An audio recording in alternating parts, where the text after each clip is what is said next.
probably around now, a week from today, is about when we're going to start our final exam. If you're curious, we usually start a few minutes early. So if you come to the final exam on Monday and people are already going, and it's exactly 7 o'clock, you haven't lost any time. So don't worry about that. Yeah. Isn't the final one at 8? Oh, thank you. It's from 8 to 10. Whoa, thanks for that clarification. Yes, let me see, 8 to 10 p.m. So not exactly now, but in about an hour from now. Thank you for specifying that. Good to have the right location and time at the same time. If you did show up at 7 o'clock, you'd see people doing a trig exam. So it wouldn't be the end of the day. Just come back an hour later. Other questions at the moment? Okay. You were saying, sorry, you were saying Mhm. the sections 11.10, 10.1, 10.2, 10.3, 10.4, each one of those sections will have at least one question on the exam? Yeah, it's going to be at least one, at most two. Yeah. And if it's two questions from a single section, one of them is probably going to be kind of a short concept type of question. Yeah. Anywhere from 16 to 20 questions on the exam? Mhm. Correct, yeah. So if you see that there's 20, it means, again, I decided to break up a lot of stuff. If there's as many as 14 questions, then that means there's probably 2 or 3 really long questions inside of there, probably with the part A, B, and C, and so on. So it's really going to be closer to 20 anyways. But other thing to keep in mind is it's also going to be pretty similar to this final exam that's provided.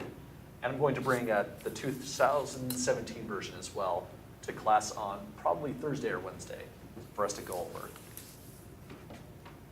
Other questions so far? Will 2017 also be posted on Moodle? Yes, it will. Let's see, I guess we've got 30 more seconds before we start, a little bit early.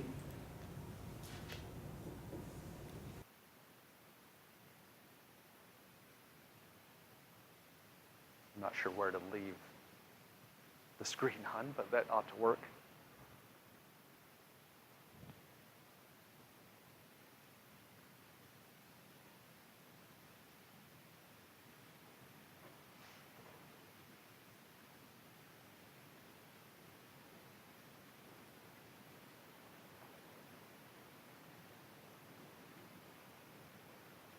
Well, I think we can start. Welcome back, everybody. So we are now on our penultimate week for the 16-minute semester. Officially, this is called close week, but I think everybody still calls it dead week. Close week is just meant to say that we're not allowed to have big projects due on this week. And we also can't give any huge exams or give quizzes, things like that. Homework is still due, but it's only going to be assignment 11 due on Thursday of this week. What other questions folks would like to discuss before we get started today? Okay, other announcements before we get started are that the notes for today's lecture, 10.3, have been revised. So there's a timestamp on that minute of revisement. If you printed this out early in the morning, you might have to make one revise, and I'll show you down below where the revise has to be.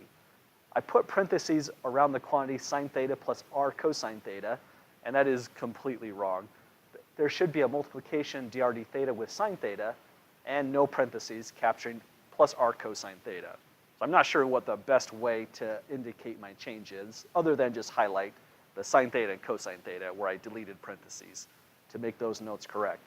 But these notes have been live for, I think, a few hours, so keep that in mind, that there is one big change there. Any questions about that? Okay, for changes like that, I'll usually always post something along the lines of, there was something that was revised, the date and time, just for folks that have possibly already printed everything. Other resources you're going to find on the closed week are mixed integrals and their solutions, mixed series and their solutions. These are just basically worksheets, which are tremendously long, but they're also really good for practice. So if you feel like you need more drill work with either integration or testing series from convergence or divergence, then each file has about 30 questions, and there's solutions that also go along with it. Actual solutions to all the problems with steps. This is a really, how many pages? This is a 15-page solution set. So if you do decide to print all this out, keep in mind you might need to organize so things don't get out of hand. Then if you go to the final exam week, I believe the only thing I added extra was the final exam given in spring 2016. Also, the notes have finally been finalized. So when you go to write this out, a page that's 8.5 by 11 inches, front and back, I would definitely print this out and compare so that you don't duplicate anything, which isn't necessary. I'll also provide this to the actual exam, so you don't have to print those out to be clear. Any questions about that so far? Okay, so I went for about a page on this, and the spirit of what I organized to put on here or omit from here was just mainly little things that might support you in getting through the Calculus 2 materials.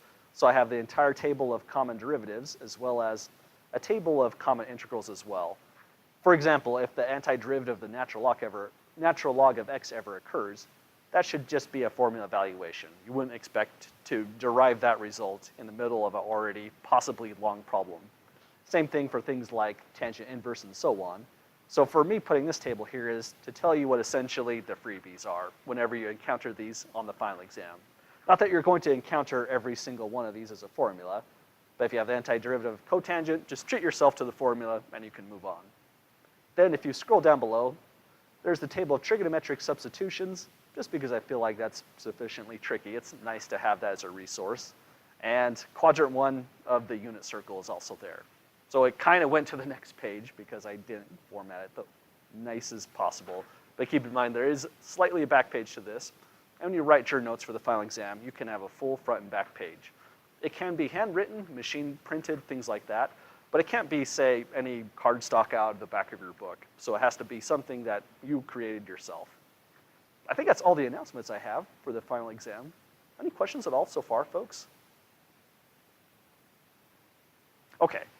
Other things I probably should send out as a mass email is if you look at this final exam, keep in mind that that's a 3-year-old exam, and the front page, just like our original exams, starts with all of the rules and such for the actual exam, which have changed semester to semester. So ignore things from the old exam, like, for example, that it is, let's see here, closed notes, because you are allowed notes on this exam. But I think that's it for the announcements I had. Today we're going to go over section 10.3 and 10.4. 10.3 should feel quite a bit similar to section 10.1.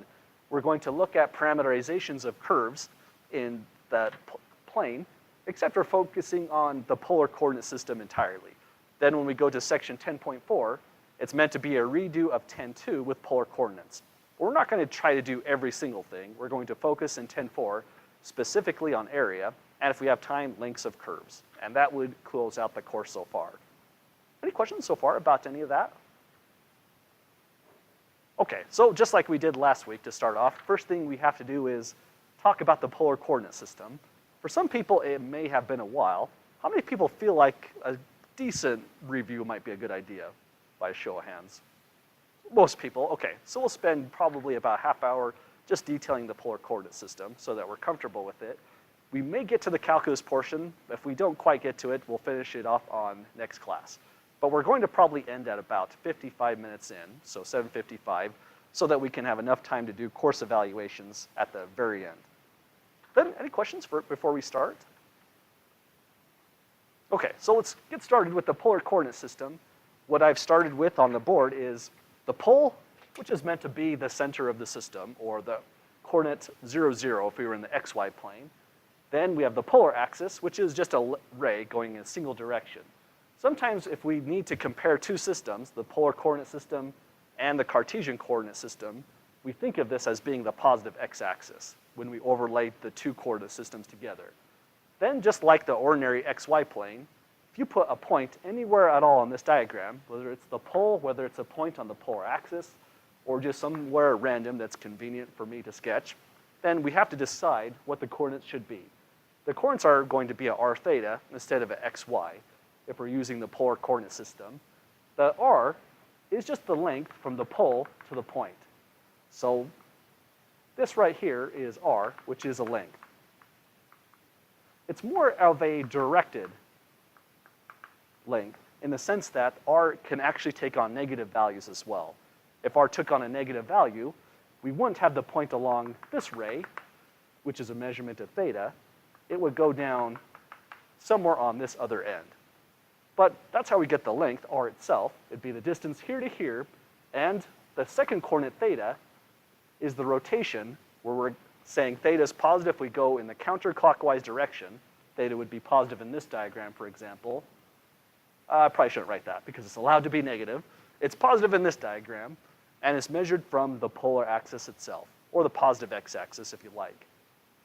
So that's a setup so far. Any questions about the system to this stage? Okay, then if we did overlap a new set of coordinates, or a new coordinate system on top of that, it may look about like this. Let me see if I can duplicate it roughly. So here's the polar axis, here's r theta, and this is not part of the point r theta, but it just helps to see what's going on. And we can overlay the xy coordinate system.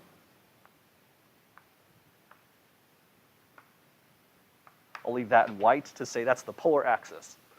If we do this, then we'll get some nice formulas that we can relate between the two coordinate systems, whether it's converting between the Cartesian system to the polar, or from polar coordinates to the Cartesian coordinates.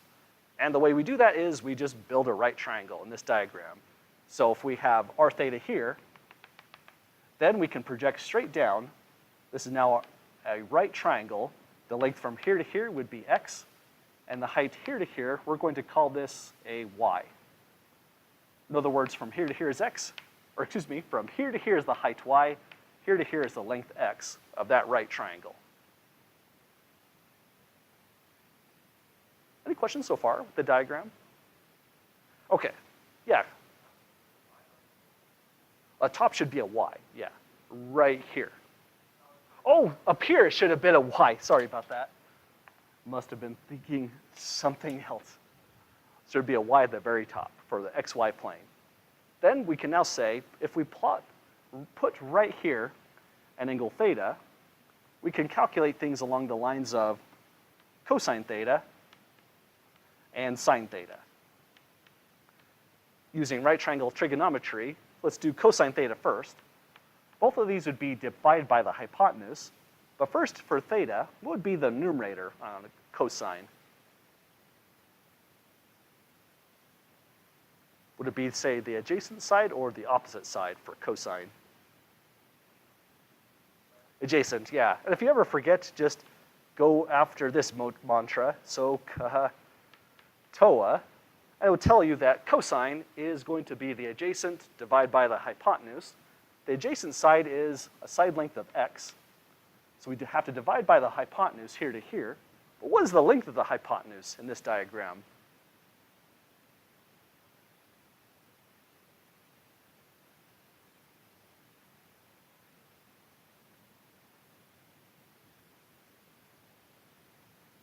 There's a couple ways to see the length, right? Because it is a right triangle with a length x for the base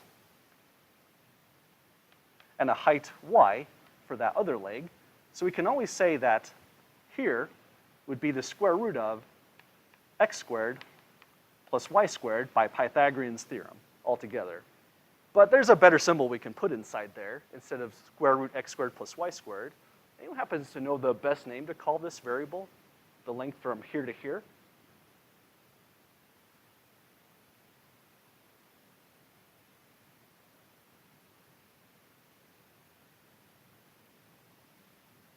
Any guesses? It's r, exactly. So the length here to here is meant to be the length here to here, but that's the same as the directed length from the pole to the polar coordinate that we're plotting. So the length is r itself. So it's x divided by r for cosine theta. That's the adjacent side divided by the hypotenuse. And at the exact same time, sine theta, by SOHCAHTOA, sine should be the opposite end divided by the hypotenuse. The opposite end is the height here to here, which is y, divided by the length here to here, again, the hypotenuse, which is r. So those are two formulas that we can get immediately by comparing the two coordinate systems all at once. But there's many other formulas. First, let's focus on these two here and start summarizing over here, the relationship between polar and the Cartesian coordinate systems. Any questions first with those two equations for cosine and sine?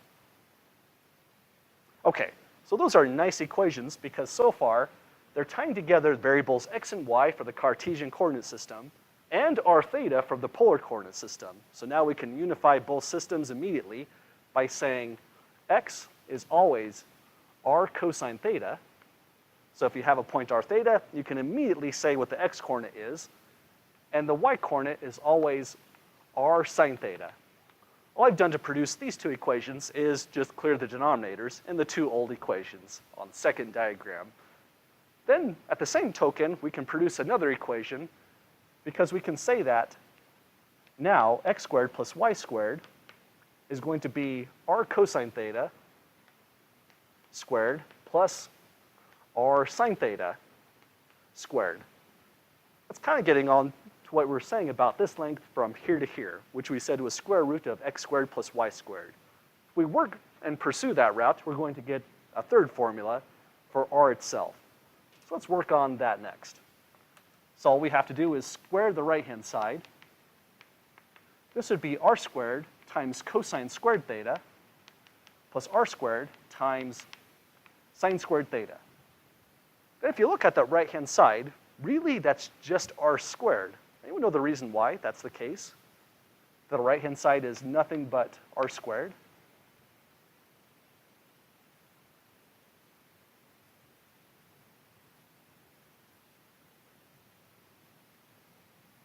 There's one trig identity that's working in the background. Exactly, cosine squared plus sine squared at theta is always equal to 1. So if these quantities are exactly the same, you could, as an extra step, just factor out r squared, leaving cosine squared theta plus sine squared theta. But cosine squared plus sine squared is exactly 1. So we have x squared plus y squared is equal to really just r squared itself. And that would be the third equation. R squared is always x squared plus y squared. And if we took the square root of that, then that gives us a formula for r itself. But typically, we leave r in that form. Any questions so far with the third formula for r squared? Okay, so I have a formula for an x-coordinate, a y-coordinate. Notice this gives us a formula for the first r-coordinate in polar coordinates. If we can get a formula for theta, then we have a full relationship converting one direction or the other between the two systems. The final equation is that tangent, in this diagram here, tangent theta is always equal to the opposite, which is y, divided by the adjacent side, which is x. And that's a decent equation. We could use, say, tangent inverse to solve for theta, and write that theta is equal to tangent inverse of y divided by x. So that would do the job. Typically, people just leave it in this format because there are some issues with the tangent inverse. It returns a unique solution, and occasionally we have to add the right quantity to end up in the appropriate quadrant. That's some extra tricky stuff, usually saved for a trigonometry class, and we would throw that at you in the closed week of a 4-credit calculus class. So probably if you had to use a tangent inverse, you may not be doing the right thing on that kind of problem. But other questions so far? Okay, so normally using just this, you should be able to identify exactly what tangent is altogether. And we can say that the fourth formula is simply that tangent theta is the y-coordinate divided by the x-coordinate. These formulas kind of go in pairs, so this is how we think of them. Any questions so far? Okay, so with the first pair of formulas, typically we might use these to convert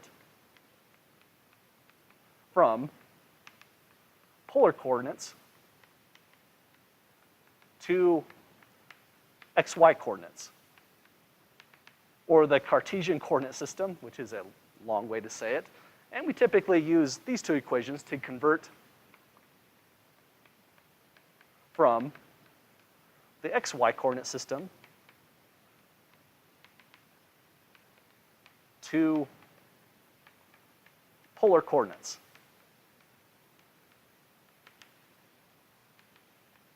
So those are the major formulas and the diagrams that go along with them for polar coordinates. Major thing we need to do now before we jump headfirst into the calculus portion is just practice using things so we're familiar with r and theta, how they work, and what the formulas are. But questions before we give that a try? Okay, so let's go off to some typical problems practicing using polar coordinates. This first problem is really just kind of a sketch and then convert type problem. It says that suppose, or it starts with a convert, the point 2, negative 2 pi divided by 3. Let's make it negative 2, negative 2 pi divided by 3, to Cartesian coordinates.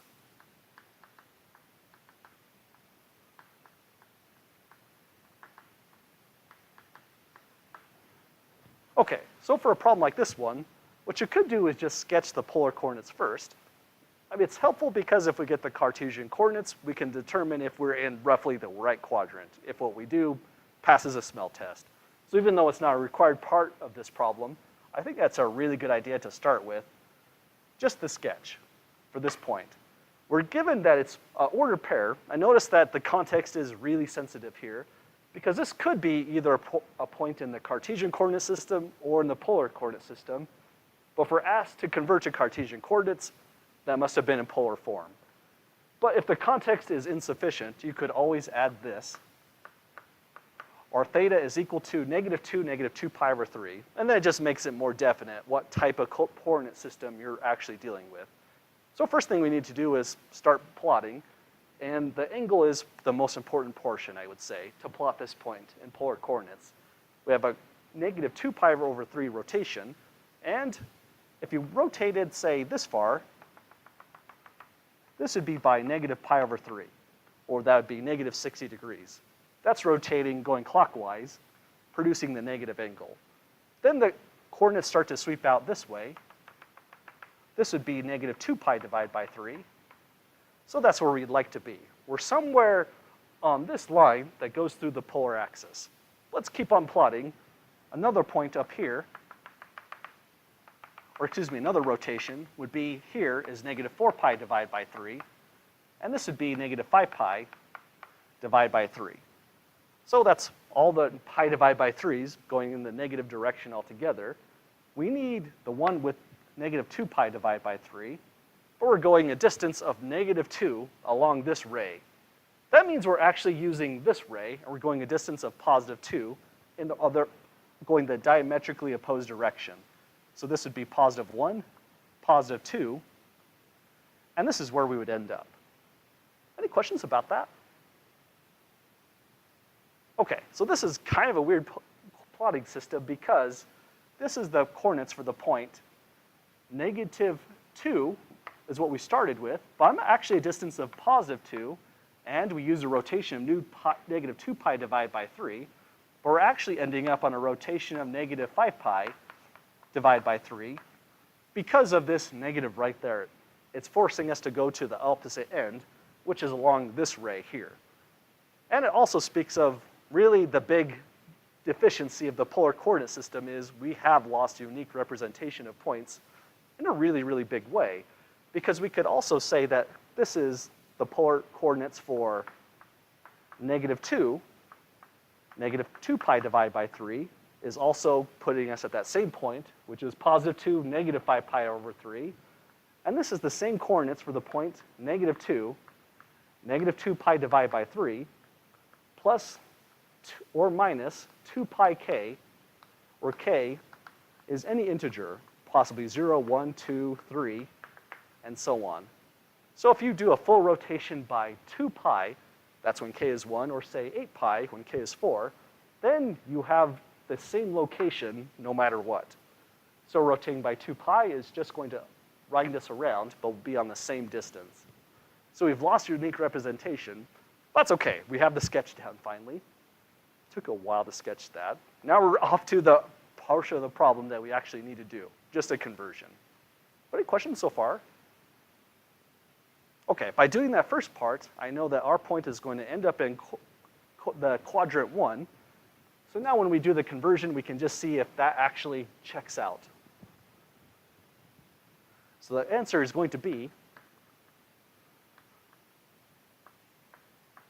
xy equals something, but all we have to do to make that conversion is write x is r cosine theta and start evaluating.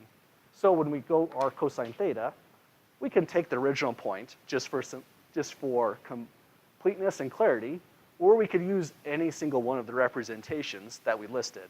I'll just use the starting point that was given. So we'll have for r a negative 2 cosine theta is going to be negative 2 pi divided by 3. Then we just have to work that out. Any questions so far to that step?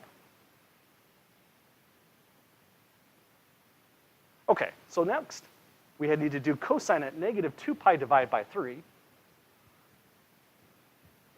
And this is really, in some sense, more of a review of trig more than polar coordinates. But if we're at negative 2 pi divided by 3, this would be, say, negative pi over 3. This is negative 2 pi divided by 3, or negative 120 degrees. The cosine value is always the x-coordinate. So now we just have to say, what does that look like roughly as an x-coordinate if you had to estimate? Keep in mind, because it's trig, this is the unit circle, x squared plus y squared is 1. So this distance, or this point right here, would have coordinates 1, 0, 0, 1, and so on. So what would you say is the coordinates for this right here that's circled, just the x-coordinate?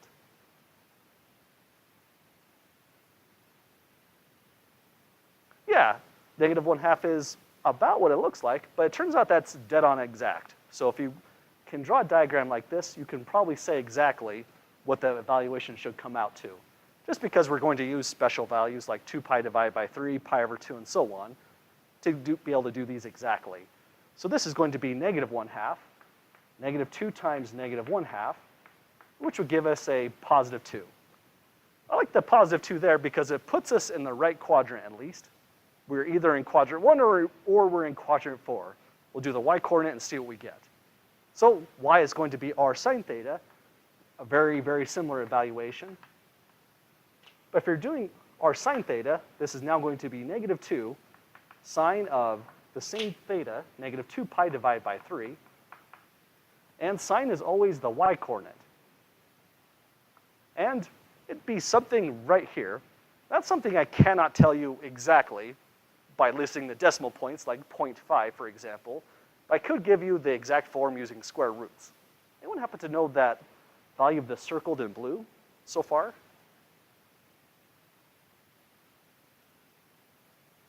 Numerically, I'd say it's close to, say, 0.8 or 0.9. But that would be close to square root of, anyone happen to know what goes in? 3 over 2, exactly. So we take square root of 3 divided by 2. That turns out to be the dead-on exact value right here. So this is going to be negative 2 times the square root of 3 divided by 2. But it's also negative because we're on the lower end of the y-axis. So this comes out to positive root 3 altogether. So positive 2, positive 3, the answer is 2 root 3. And notice 2 root 3 is in quadrant 1. The 2 there was just a coincidence, so that's not something that works out all the time. But at least we have a conversion. Any questions with that problem? Sorry, go ahead. Oh, so I have 2 times a half. That should definitely be a 1. Thank you. It's not a coincidence, it was incorrect. Thanks. Multiplying fractions turns out to be hard on close week. Thanks for spotting that. Other questions so far, folks? Okay, so that's how to convert from the polar coordinate system to Cartesian. I'll leave the next bit to you folks. Should we convert the other ways or go to the next topic? Your choice. Anyone for Cartesian to polar? I have a few. Probably some abstains, right? So let's do that as a next problem. Then we'll look at regions and curves and polar coordinates next. Once we get to curves, we can start discussing the calculus on those curves. But it does take a bit of work just to get familiar with the new environment. So for the next problem, let's do all of this, but going backwards. Now let's say for this one, we want to convert the point. Let's make this be, how about negative 5, negative 5, positive 5, looks interesting, to polar coordinates.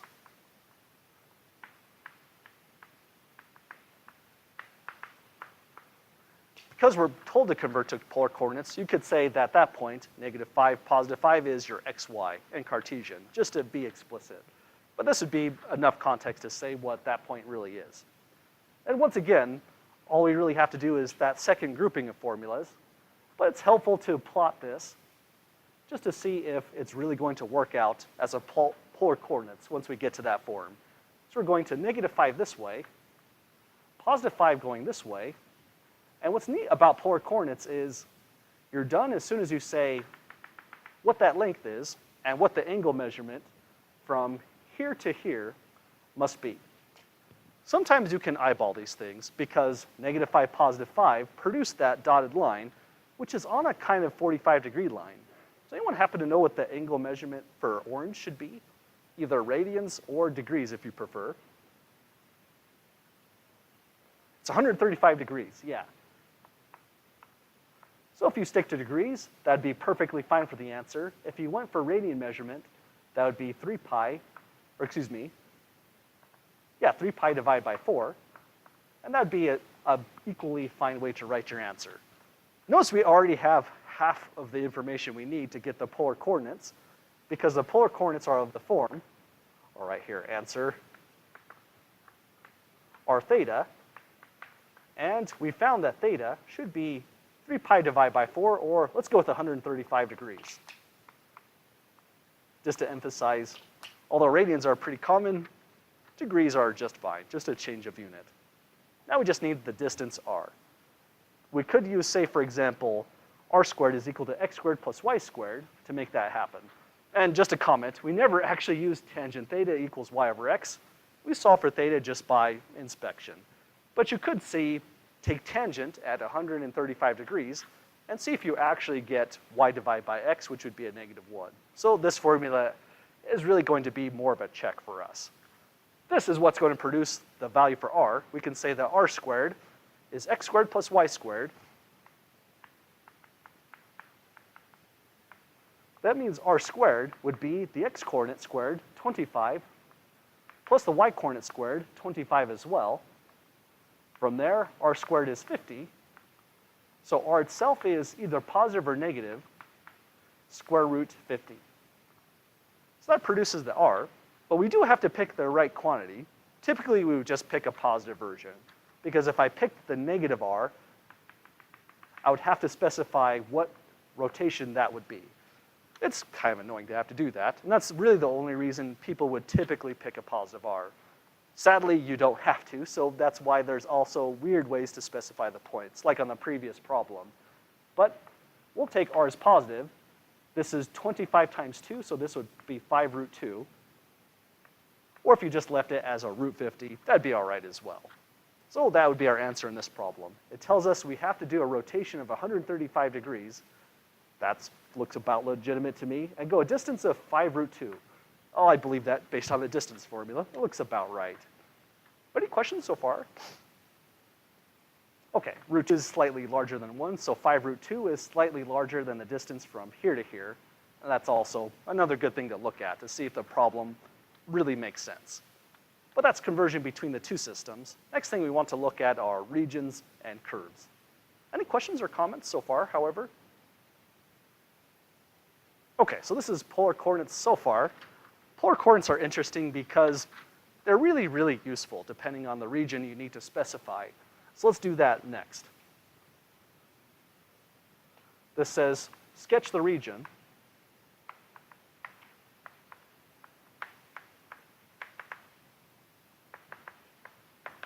In the polar coordinate system,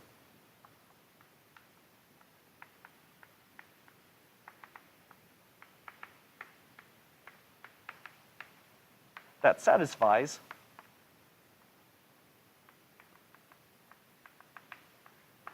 we're going to have equations that say -1 is, oh, let's go with a positive on this one. That might be a little bit a better time. +1 is less than or equal to r, which is less than or equal to 3. And let's say pi over 3 is less than theta, which is less than or equal to, let's go with a 5 pi divided by 6. Okay, so that's our region. It's being described by saying what value r can take, the distance away from the pole, and what rotations are allowed. Only greater than pi over 3, but less than or equal to 5 pi divided by 6. So that's going to give us infinitely many points in a circular type shape. But any questions before we start? Okay, so if we want to sketch this region, I would probably start with theta once again. One thing to notice is that theta kind of feels like it would be a dependent variable because it comes second. It's actually the independent variable, which is really, really horrible. And that's why we're focusing on theta, and r is the output once you choose theta. And keep that in mind that that is a huge conflict of what we usually think about, because usually x is the independent variable, and down here it's reversed. Theta is the independent variable. So we just have to get used to that new conflict and start with theta. But first, you definitely want to start with the polar axis, so throw that onto your sketch. And the sketch tells me the rotation to start with is pi over 3, but we're always going to be greater than a pi over 3. So I would sketch going this direction, pi divided by 3, roughly 60 degrees. So keep it 30 degrees off the vertical. Then 5 pi divided by 6, to get that plotted, I'm going to add an extra ray that we won't use. This would be a rotation by pi, which is also, say, 6 pi divided by 6. That tells me that 5 pi divided by 6 is just 30 degrees short from 180 degree rotation, the pi radians. So it should be about there, going this way. So this is 5 pi divided by 6. I'll sketch the region using, say, blue. But one thing I ought to do on this line is we ought to make this a solid blue going this way because of the less than or equals to. Probably some of that needs to be deleted, but that gives us a start. Then we're going to shade a bunch of stuff going from here all the way to here, but we need to be a little bit careful how we do that because there's a further restriction on r. It's always greater than 1 and less than or equal to 3. So I would go onto this blue line. Here we can say that this is a distance of 1, a distance of 2, then a distance of 3, and I should take this and bring it back to being dotted and leave this solid. So everything along this line segment is actually part of the region we want to sketch. Everything else is not. But questions so far with what we've produced? Okay, so everything in blue is going to be the shading of the region being specified.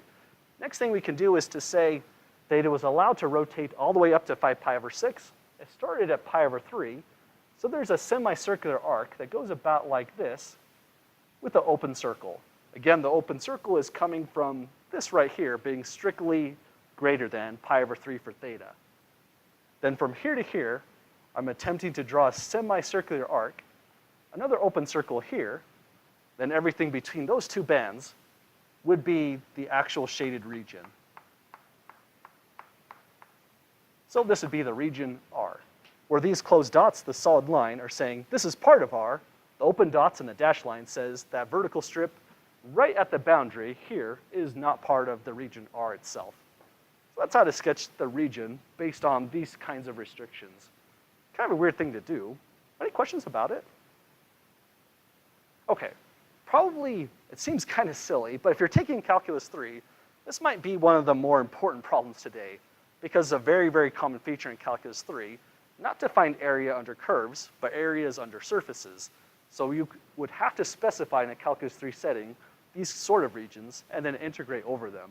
So this becomes a very common thing once you go to the next class. There'll be a whole section that says multiple integrals using polar coordinates, and probably the instructor will review polar coordinates a little bit again.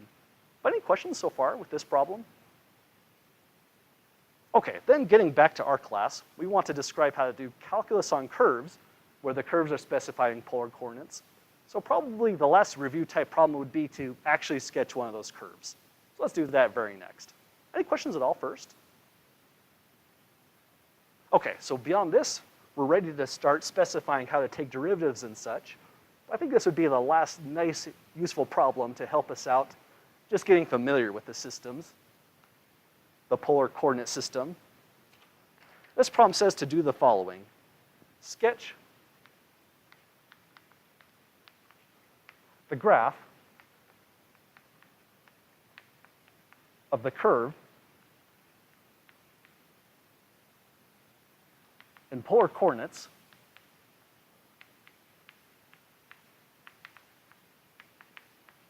given by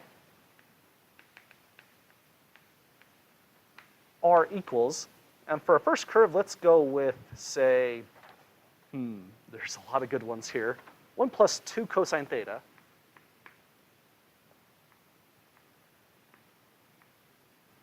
where 0 is less than or equal to theta, which is less than or equal to 2 pi. So we want to find a sketch for that object in particular. And there's a couple ways to do this. One way to do it, for example, is you could take this equation, convert it to the Cartesian coordinate system using the formulas x is r cosine theta, y is r sine theta, and the others, and then just convert that equation you get, or excuse me, sketch that curve that you get. But sometimes that can be quite a task in and of itself. So you can take an equation in polar coordinates and convert it to the Cartesian coordinates. There's a lot of new tricks that go along with that type of problem. And if we just want to get a sketch, we can do that immediately with what we've got here. We'll just start off exactly how we did a week ago when we were section 10.1, dealing with parameterized curves, and just pick a value for r and a value for theta and plot the points. So we have a r and a theta like that. So the next thing to keep in mind, however, is if you were to produce a plot like this, typically you pick r values, right? There's no harm in doing that. If I pick the right r values, I'll get a trigonometric equation in which I have to solve theta for, but it might force me to use cosine inverse, which has other issues because of the domain and range of cosine inverse. So the better thing to do is to choose values for theta, and that's also because theta is the independent variable. That's our r. There we go. It being the independent variable means it's the thing that is not solved for. That would be the dependent variable r. Everything is kind of backwards with our ordered pairs as we're used to them. So for theta being the independent variable, it's a very good idea to choose values for theta first. First, I'll choose a 0 rotation. So if theta is equal to 0, we'd be dealing with r is 1 plus 2 cosine of 0. So 1 plus 2 cosine of 0. And this is just really turning into lots and lots of trig evaluations. And keep in mind that on the notes provided for the actual exam, there will be a trig table, but it's kind of a Spartan trig table.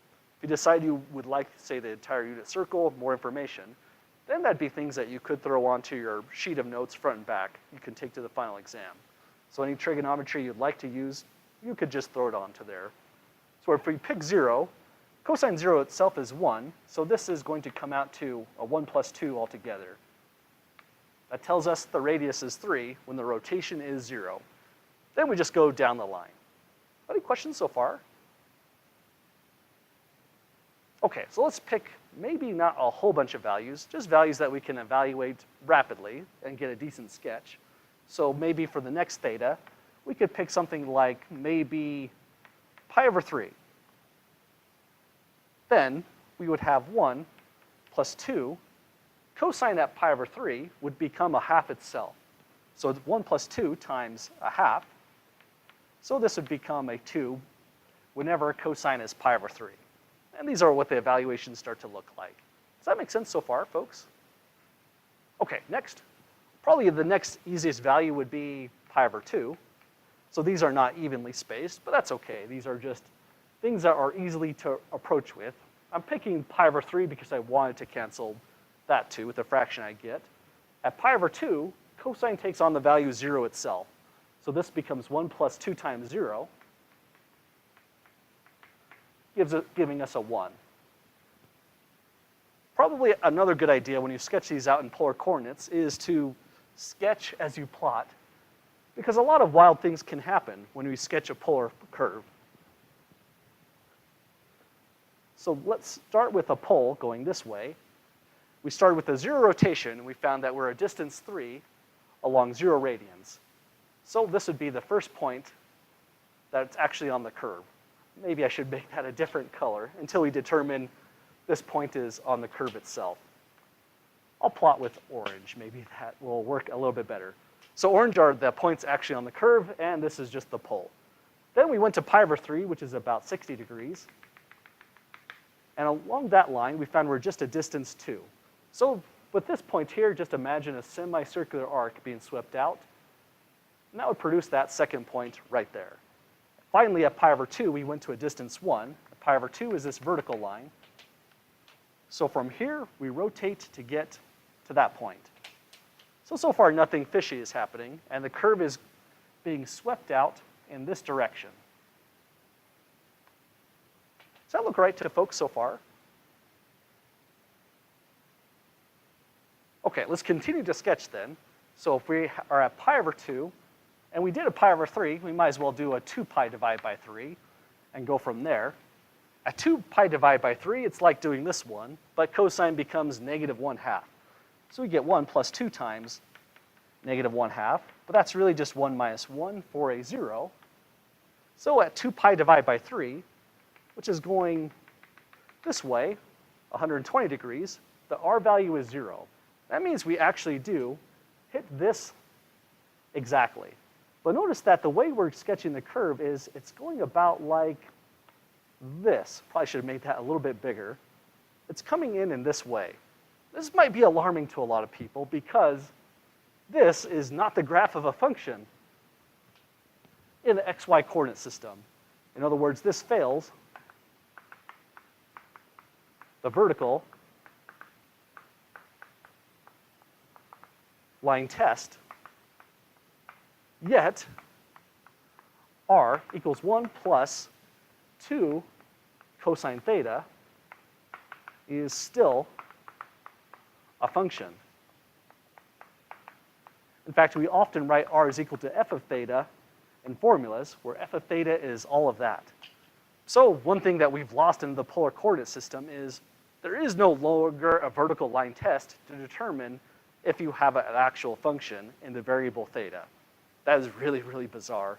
But that also gives us a lot of power because we can specify things that fail the vertical line test in polar coordinates using a bona fide polar function, R is equal to f of theta. Let's keep on plotting. Any questions first to this point, however? Okay, so the next portions, let's pick, say, we did a 2 pi divided by 3. Let's go all the way to, well, weird things are happening. Maybe a pi. So that would be this rotation here, 180 degrees. At pi, we would get 1 plus 2. Cosine at pi is negative 1. So that would produce a negative 1 altogether. Does that look all right for that evaluation? Okay, so at pi, we threw in 2 times negative 1 to get a negative 1 here. That means at pi, we don't actually go this direction. We go the opposed direction at 0. Whenever we have an R value, we go the opposite direction across the ray and across the pole, and we would end up right here. That means we came in, let me try to do this a little bit better. We came in, we're looking around, and it must look something about like that, because we would probably assume the curve is never perfectly flat. It's curving around, never perfectly flat. It's curving around just about like that. I'd probably predict it's going to come up, go through the point, and go out just like that. So if you continue to sketch, this is the portions that we haven't done. I'll leave it up to class to decide if we should do them. But this is about what you would produce. It's completely symmetric, for example, about the polar axis. And there's also further tests for symmetry in this section. I didn't write it in a symmetric way. That's about how it would look, where the direction we're sweeping it out goes like that. So if we continue to plot these points, this is the picture that starts to emerge. Any questions about that graph so far? Okay, I'll leave it up to class then. Should we pick up a couple more points just to see if it's working out? Or does this make sense so far on how to sketch that polar curve? Not too bad? Okay, awesome. So that's about how things can go if we want to sketch curves like that. And keep in mind, most of this was really just to be a kind of a crash course on trigonometry and polar coordinates all at once. Really, this is our end goal in this class. We completed the sketch, but what we would like to do is impose an XY coordinate system on top of this picture, and then answer questions like this. If I put a point right here, then this is just some equation, y equals mx plus b. The m itself is a derivative. However, we're not trying to do the derivative purely in terms of r and theta. We want to see if we can achieve this derivative using the formula for dy dx. So this is our goal in this lecture today, or possibly next lecture, just depending on how fast we go. Racing through it is probably a bad idea in dead week. But any questions so far?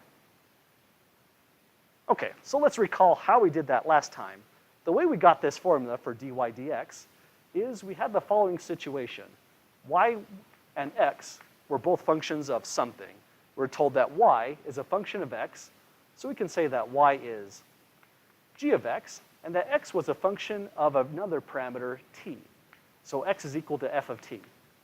What you should then be able to do is say, on the right conditions, y is also a function of t itself. Y is in fact g of x, y is equal to g of f at t altogether. Using these formulas, this was from section 10.2, we were able to say that dy dx is equal to dy dt divided by dx dt. So that's what we did in 10.2 a week ago. So here, in this case, t was the parameter.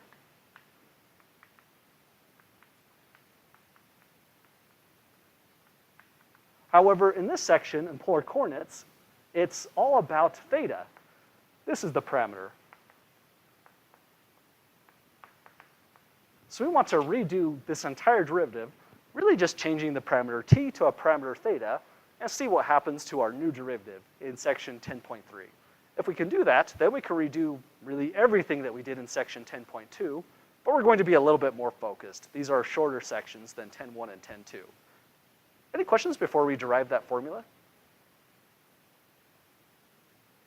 Okay, so the key to that derivation is the formulas that relate the two coordinate systems together. So we can say, recall that x is equal to r cosine theta, and y is equal to r sine theta. So in fact, x is a function of a parameter theta, y is also a function of another parameter theta, and if we worked really hard, we can find a relationship that shows, under the right domain for theta itself, y would be a function of x as well. So now we can state a derivative for dy dx. dy dx is going to be dy d theta now, divided by dx d theta. So that's really not too bad because the formulas for x and y tell us immediately what has to go where. You could just stop right there and say, those are your formulas.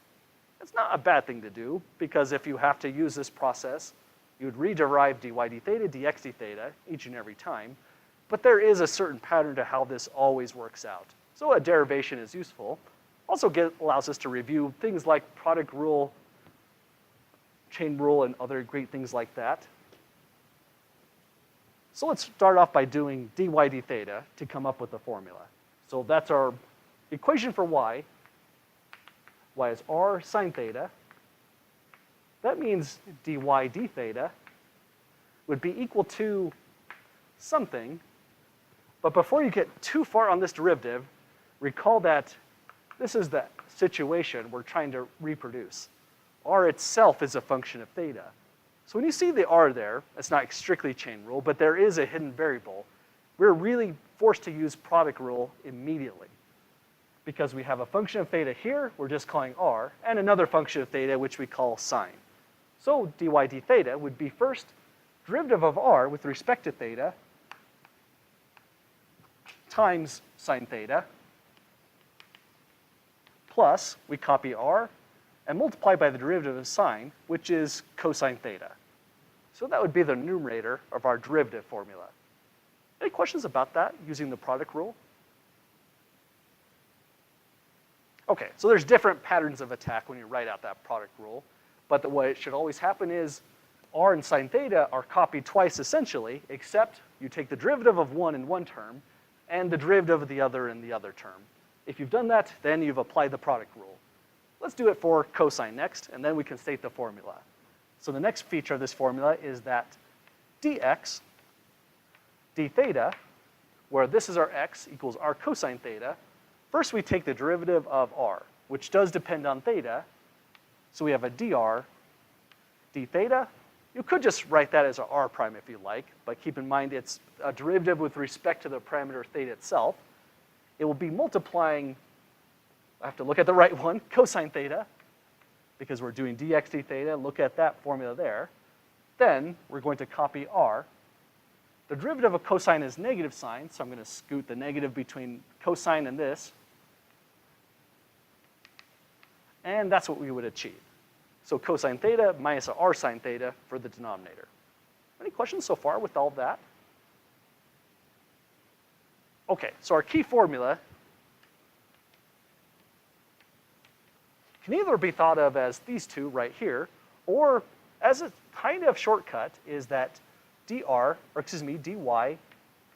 dx is always equal to this thing, dr d theta, times we take first the sine theta, there's a plus in the numerator, and we go r cosine theta. For the second portion, then the denominator is first dr d theta. We're doing this version, so we take a cosine theta minus r sine theta. And that's finally our full formula.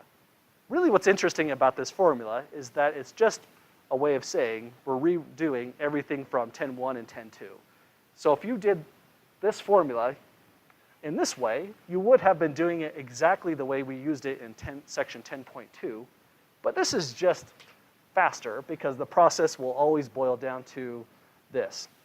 That makes it probably a good note card formula, I would say, to throw on. But if you do decide to memorize it, which is the gold standard, keep in mind there should be a plus, then minus from numerator to denominator. And going across this way, you should have signs. Across this way should be cosines. Then the dr d thetas and the r's are in those specific locations. Any questions about that derivative then? Okay, so by using the product rule twice, we can recapture all the work we've done from section 10.2 and 10.3, and that will be our goal next class. I think this is probably a decent stopping point so that we have an appropriate amount of time to do the student evaluations. Is that right for folks to call it to right here? Okay, so for the evaluations, the math department is finally talking about doing these on Moodle, but that means it's about 5 years out still. We're still doing paper versions. Have folks done paper versions before? Awesome. So the things that you'd want to put on the top of your form is that this is, or I am Jacobson, and this is math, well, I forgot, 1175, section 04, and we are section 04. Oh, it's already there. Some people are section 04, some people are section E2, which is the first time I've ever seen this on the class. If you are in section E2, it might mean that you are in dual enrollment with high school as well, and so you'd use a E2 instead of the section 04. So this is for dual enrollment. Well, also, I can't be in this room while these are being passed out and people are evaluating the course because I am part of the course. So we need a volunteer to pass out and collect them. Any volunteers? I appreciate it, thank you. So they have to go to the tab building, the larger one, not the new extension where my office is in, and it'll be in the very basement in Cindy's office, tab 110. It says slide it under the door if she's not there. She probably isn't, at least I hope not. So I would just go down the basement, slide it under the door. I think there's also a metal box, but I'm not sure if it's in use still from the old protocols. So office hours does start officially at 8:15. I'll try to be back in this room at 8:07 if you have questions. So I'll just come